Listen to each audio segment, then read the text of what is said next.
this is Mercury, and today I'd like to discuss with you about this beautiful bag in front of you. This is called the Chanel Reissue 226. So please sit back and I hope that you enjoy today's video. Did you know that this is the first bag designed by Coco Chanel way back in 1955? This was first released February 1955, hence the name Chanel 2.55. Before this time, ladies would wear their bags by the hand, but Coco Chanel thought it would be more comfortable if ladies would have shoulder bags. And this bag has a lot of inspirations from her childhood. Like, to begin with, there is this quilted design of the flap, which was inspired from the jackets of the male saddle hand.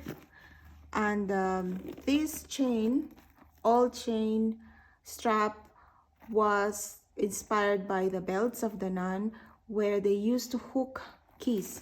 So as you can see, there are spaces there where you could hook the keys. And the interior of the bag has a burgundy lining, and this was the color of the uniform when she was at the orphanage. For the dimension of the bag, so the base is 28 centimeters, the height is 19.5, and the width is 7.5 centimeters. So this is equivalent to the Chanel Jumbo, and this bag also comes in medium and in the mini size. The leather of this bag is called H-calf leather or distressed leather. You can tell there are wrinkles, which is very typical of the Chanel reissue. And the hardware is like gunmetal, but it's called ruthenium hardware in the world of Chanel. The bag also features the Mona Lisa pocket, and since this is the big size, you could tell that it is very useful back pocket. So you could put your phone, which sometimes I would, and there is no problem that I'm gonna stretch this stitch. And inside, okay, sorry, the turn lock is called Mademoiselle turn lock, and it will open to this black interior. And this pocket, they said that the Coco Chanel would hide the love letter, but it is, I don't know what paper would fit, because when you open this, you could only put space here, and from here you can't. So I've never used this anyway. And this is a double flap, and when you open it, you will see the burgundy interior. And there is also this lipstick holder, these two pockets, the main compartment of the bag, which is all leather. And I use some Morga organizer, which is the thick one, 2 mm, and this external pocket here.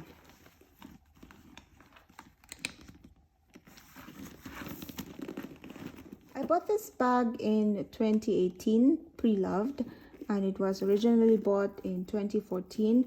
At that time, the Chanel reissue was at 4,500 euros price point, but now with a lot of Chanel price increases, the price is already 8,300. So in a span of 80 years, the cost of the bag literally doubled. Let me discuss the wear and tear of this bag. I've used this for 4 years now, and this is my most used Chanel bag, and I hardly see any scratches that I would say came from me of constant using the bag, but maybe because also of the distressed leather, so you would really hardly notice any scratches because of the look. And also the color of the hardware also would hide any scratches or dents in the chain. Now what is very remarkable is the lock. As you could tell, it's not a discoloration of the hardware, but it is the nature of the hardware. So because as well that this is ruthenium, you could hide the scratches that that would be the result of this constant turning back and forth of this toggle. But the inside, so even this, I could not see many scratches. There is indentation here, which is inevitable from the way you would open the bag. Here at this front and here at the back. And also, when you carry a lot in this bag, because of the grommets, 4 grommets, so it has a tendency to make this pyramid shape, triangle shape at the top.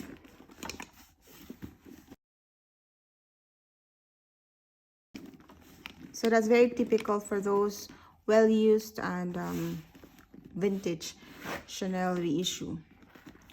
And also in this area, at some point, it will collapse at this area. So I managed to prevent further collapse from this side because of how I store the bag, I guess. As soon as I noticed that this part of the bag is collapsing, apart from getting the smorga, I also store the bag this way, so there is no pressure from the base when you store the bag. And at the bottom, you can tell so you could see this. You see these marks. It's because this bag they said that you could fold this bag, so you could easily tuck this away when you travel. I don't want to do that in this bag, but I saw some YouTube videos that collapse this part of the bag. That's why you see this has this line and also this indentation.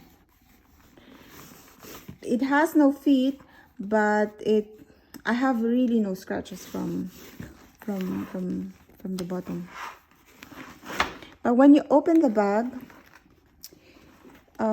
this is very common for the old reissues, so maybe please pay attention when you try to buy a pre-loved. So this stitch will come undone, and it could be because the previous owner would use this part of the bag to put, like, say maybe when you're at the airport, you just put the passport, because sometimes it could be very inconvenient to open the double flap. So if you use this bag, pay attention that you could undone this stitch. You could undo the stitch. So again, this, but to be fair, this already happened right before I bought this bag. The owner did not reveal it, but it was okay. I like the bag and I got it at a very good price, so I said I was okay with it. Maybe eventually I will send this to be restored. And there were no further loose stitches, and yeah, so I'm happy to report, despite this being my most used handbag. And the interior is very clean.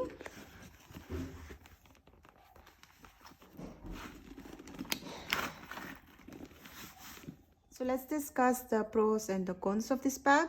We begin with the pros. The bag has versatility in the way of carrying it because of the 4 grommets here. So you could use this as a crossbody bag, which is most of the times I use it. I am, by the way, 5 foot tall, and I don't mind that it looks a little bit big, yes, but it's not gigantic bag. So I use this as a crossbody, or at the times that I like to feel, you know, ladylike, I would wear it as a shoulder bag. And there are times that I would also carry it like this, like a clutch. And so that's the first pro. The second is that it is, because this is the biggest size, so you could really fit a lot. And I use this as my office bag, and I could fit all my essentials for going to work. And the third is that it is the material is very hardy, so you don't need to baby your bag when you use this. I mean, I'm not very violent with my bag. I try to be still mindful of where I put this, or that I don't bump the bag. But still, despite it being my most used bag, I still don't see any major scratches or major wear and tear. And as mentioned, those that I've discussed before, there were no further progress. There were no more stitches undone, and I'm very pleased with this bag. And the fourth, which is the most important, is that although this is a Chanel bag, this is very unrecognizable.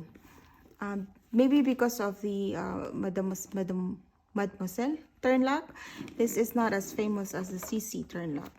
And because of that, I really had the pleasure of using this bag. I mean, you know that you're carrying a Chanel bag, a very beautiful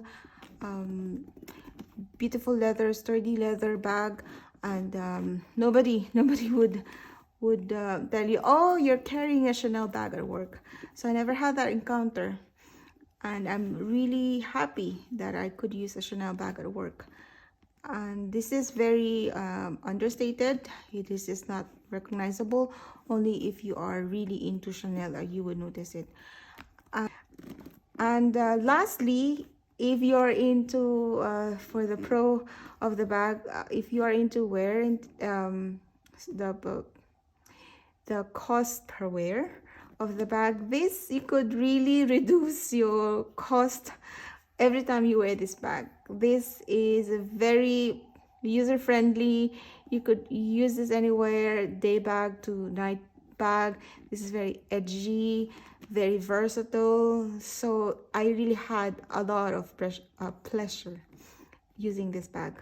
As for the con, sometimes I would, if you look at Instagram, there are not many famous Instagrammers who adore this bag, and if you are into that, then that's the one of the cons of the bag. But for me, I love this bag because of the pleasure that it gives me, and it really suits my lifestyle. And for the other one is the resale value. I mentioned to you that I got this bag at a very good price. In fact, almost 55% of the cost that it was initially purchased. And that's really, for a Chanel bag, that's unthinkable, but it happens. It does happen with a Chanel reissue. So this is not, it doesn't have as good resale value as the other famous Chanel bags, although this is of a classic. So if you are also into that, you should use that as a criteria if you buy this bag. Or maybe you buy this bag in the pre-love market, because you could really get good deals. Would I think of selling this bag? To be honest, I've thought about that quite a few times, only because I'm into curating my collection. So the answer is that no, I'm very happy with this bag, the price that I get it for, the condition that it is in, despite it being my most used bag. And I am very sure that it will still continue to fit my lifestyle, and yeah, it will be in my collection until I get old.